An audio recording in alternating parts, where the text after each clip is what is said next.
Ronaldinho, Ronaldo Nazario അടക്കമുള്ള ഫുട്ബോളിലെ മഹാരഥന്മാർ പന്തു തട്ടിയ ബ്രസീൽ മനോഹരമായ ഫുട്ബോളിന്റെ ഏറ്റവും നല്ല ഉദാഹരണമായിരുന്നു അത്. എന്നാൽ ഇന്നതെല്ലാം മാറിയിരിക്കുന്നു. അതെല്ലാം പഴങ്കഥയായിരിക്കുന്നു. 2014 വേൾഡ് കപ്പിൽ ജർമ്മനിയോട് 7-1 തോറ്റതിന്റെ വേദന ഇന്നും ബ്രസീൽ ആരാധകരുടെ ഹൃദയങ്ങളിൽ ഒരു നീറ്റലുണ്ടാക്കുന്നുണ്ട്. 2018 ബെൽജിയത്തിനോട് പരാജയപ്പെട്ട് ക്വാർട്ടറിൽ പുറത്തായി. 2022 അങ്ങനെ തന്നെ. 5 വേൾഡ് കപ്പിന്റെ ഹുങ്ക് പറയുന്ന ബ്രസീലിന് ആ കാലമെല്ലാം കഴിഞ്ഞു. തോൽവി ബ്രസീലിനെ വിഴുങ്ങിക്കൊണ്ടിരിക്കുന്നു. 2026 വേൾഡ് കപ്പിന് ഒരുങ്ങുന്ന ബ്രസീലിന് വീണ്ടും വീണ്ടും അടിതെറ്റുകയാണ്.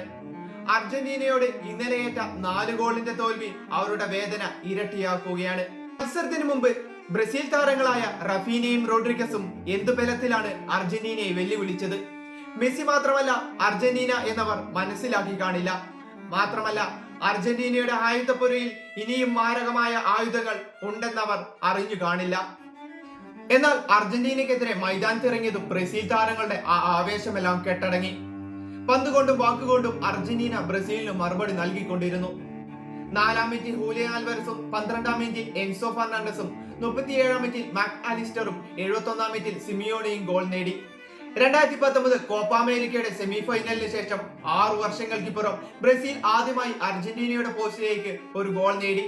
26-ാം മിനിറ്റിൽ കുനുഹ നേടിയ ഗോളായിരുന്നു അത്. ബ്രസീലിന്റെ ഏക ആശ്വാസ ഗോൾ.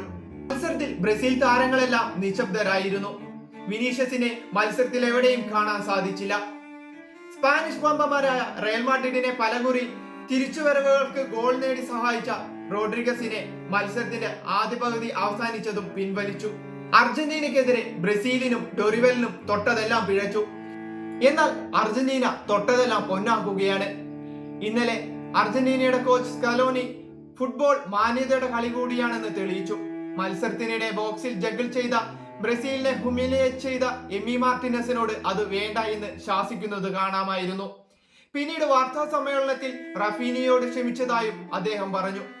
വർഷങ്ങൾക്ക് മുമ്പ് നെഞ്ചു തകർന്ന് കരഞ്ഞ അർജന്റീന ഇന്ന് സ്കലോനിയുടെ കൈകളിൽ ഭദ്രമാണ്. എന്നാൽ മുന്നോട്ട് പോകുന്തോറും ബ്രസീൽ ആശങ്കയുടെ നിഴൽ കൂടി വരികയാണ്.